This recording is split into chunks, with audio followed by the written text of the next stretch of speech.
Foley artists are audio engineering technicians. They set up an experiment in a sound studio to create sound effects for TV or film and then sync the effects with the actions on the screen. How much do they make? According to the BLS, the 10th percentile earns $27,650 per year. The 50th percentile earns $53,520 per year.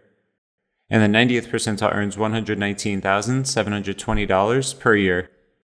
To become a Foley artist, you can teach yourself with online tutorials and courses for a year or two, or you can earn a certificate or associate's in audio production, and some earn a bachelor's degree in audio engineering or a related field.